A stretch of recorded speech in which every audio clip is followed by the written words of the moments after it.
Right? Hey, what's happening, fellow gigantic Jew? You look like a Jew from Costco. How much Jew are you? Look at the size of you. Like, I need help to carry you to my Jew car. Look at the size. You're like 3 Jews in one. It's like a bargain, which is what Jews are known for. You're a lot of Jew inside one Jew. I like that. Who could burn you? It's not possible. Take that, you fucking Germans.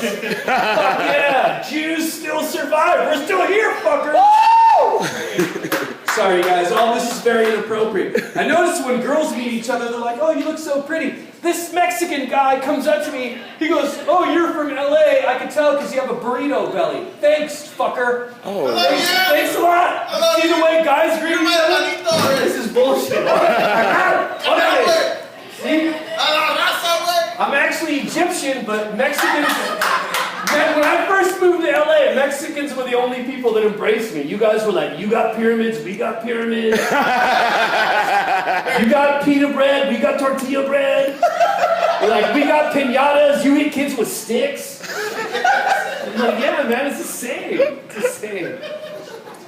All right, listen, I'm on the road right now. I've been on the road for a while. This is my first time, like, in the heartland of America. I thought I was going to be scared. Can I be honest and say that? I thought a lot of really racist shit was going to happen, but it's not true. It's not happening. Woo! Everybody's been cool as shit. Yeah. Right? Everybody's been cool as shit. People like stereotypes. Like, one of my friends goes, you're going to Oklahoma? You better watch out. They're going to be racist to you. You're part Arab.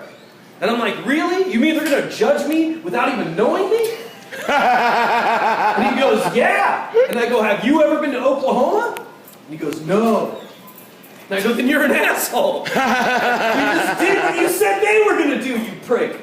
Nice. I should start off by letting you guys know that I'm an ex-drug addict, which is something you're not supposed to say. You're not supposed to say ex-drug addict. You're supposed to say once a drug addict, always a drug addict. But I don't like that because my situation has changed, right? Like if you would have asked me to describe my hair before, I would have said curly. But I'm not going to say that anymore because my situation has changed. Genius, man. Thanks, brother. And here's the thing. I don't think I was ever addicted to drugs. I was addicted to not feeling sad. That's what I was addicted to. Because if happiness was money, drugs would be credit cards. That's not your happiness. You didn't earn it. You just borrowed it from some really shady loan shark. And if you had a crappy childhood, congratulations, you've been pre-approved. Oh my God. Wow. For the Discover Drugs card.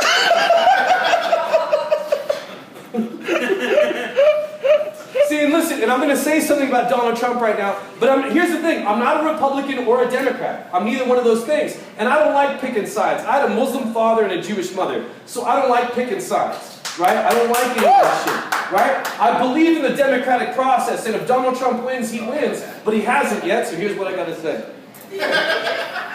I think when you're a drug addict, sometimes you see things that other people don't see. It's like a dog whistle that your eyes can hear, right?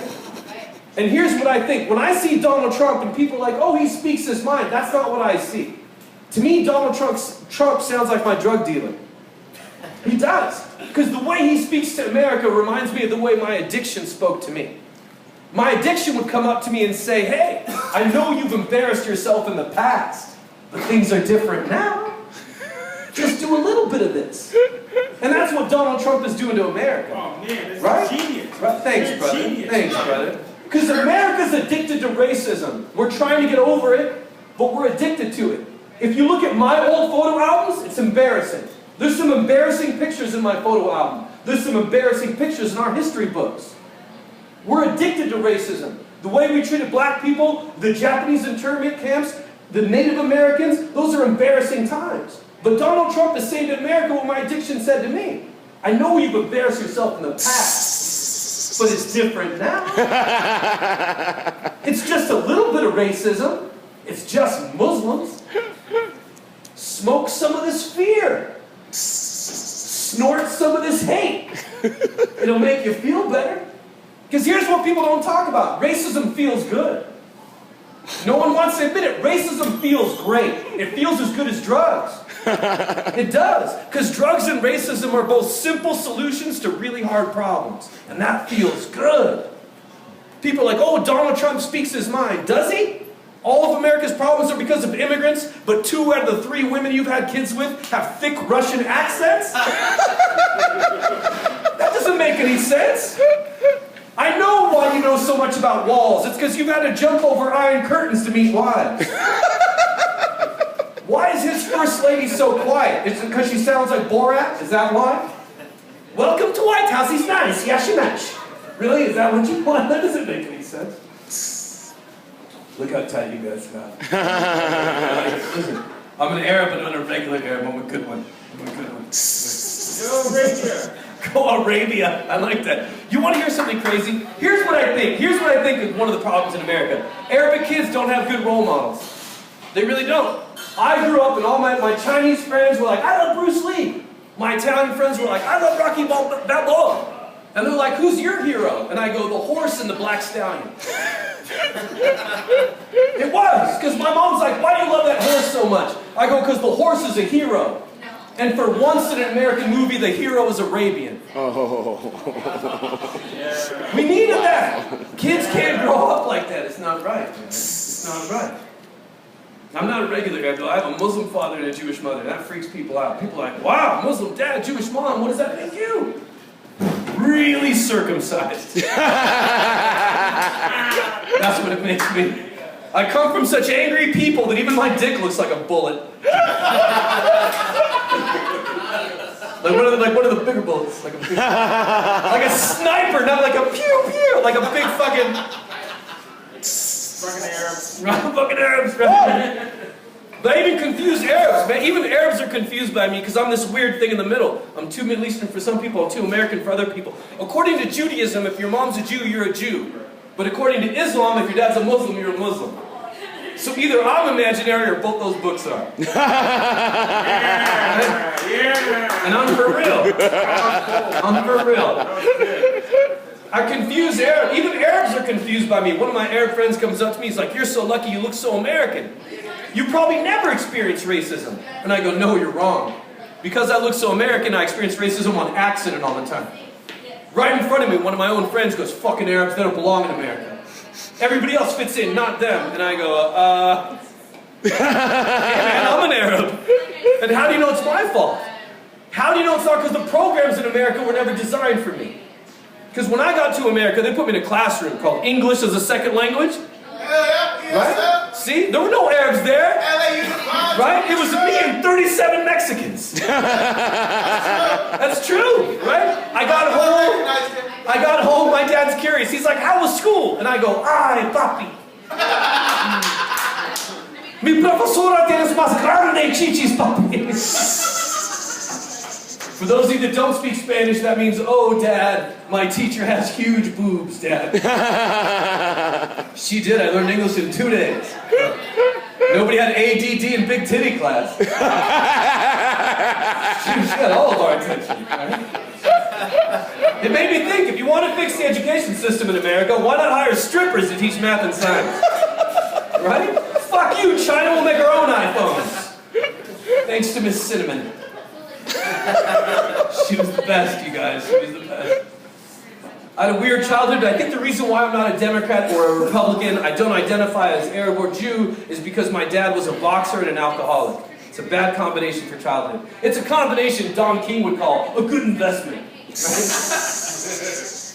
Right? But I'm not mad at my dad anymore. I go to therapy now, and I understand that there was another guy that abused my dad. He was abused too. And the guy that abused my dad was like a vampire. And he bit my dad. And that turned my dad into a vampire. And then my dad ended up biting me. And now I have to go to therapy so I can be one of those Twilight vampires. Like, I can have a girlfriend. I'm shiny in the sunlight. Shiny, shine. Right? Like, I have to, you know how hard it is for me to be a normal person? You know how much work it takes for me to be a normal motherfucking human being? It's hard, you guys. It's fucking hard. But it's true, give immigrants a break a little bit. It's not an easy thing to be an immigrant, right? Like, we moved from Egypt to America when I was 8 years old. And here's something I didn't expect. I constantly got accused of being gay. By my own dad. Because in the Middle East, gay people hide. They're not out in the wild. Having parades, just like butterflies and unicorns, it doesn't happen. And my dad didn't have anything against gay people, he just really wanted grandkids. And that made him homophobic. Like my dad thought I could catch gay, like the flu. Like if a gay guy sneezed on me, I'd be like, is that a bucket of dicks?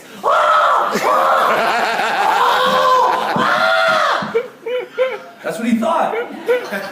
I couldn't even eat a banana from the top in front of my dad. I'd be like, he'd be like, eat it from the side, you fag! And I'm like, it's messed up, you guys. How much time are we doing, by the way? I didn't ask. Probably about a minute left. Okay, cool. So I'll leave you guys with this. Thank you guys. You've been an awesome audience. Thanks so much. This is really fun. You guys are awesome. Thanks, man. Pretty good accent, right? Pretty good. I've done a pretty good job transforming into a real American, right? I'm not an Arab American. I'm an American Arab, right? This is pretty good. I love America. I'm apple pie with a side of hummus. It's pretty good, right? This accent's perfect. Have you guys ever wondered why your foreign friends speak perfect English, but their parents who've been here the exact same amount of time have really thick accents? You ever wonder why? It's because nobody punched our parents in the face for mispronouncing words like chocolate cake. Who cares if I said chocolate cock? Who cares? Those kids and the black man behind the counter knew what I was talking about. Please, Mr. Black Man, let me have some of your chocolate cock. Please.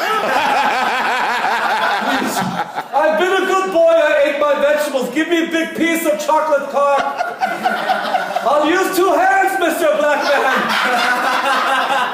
It's my birthday. Put candles on your cock. I will blow on your cock. All right, thanks a lot, you guys.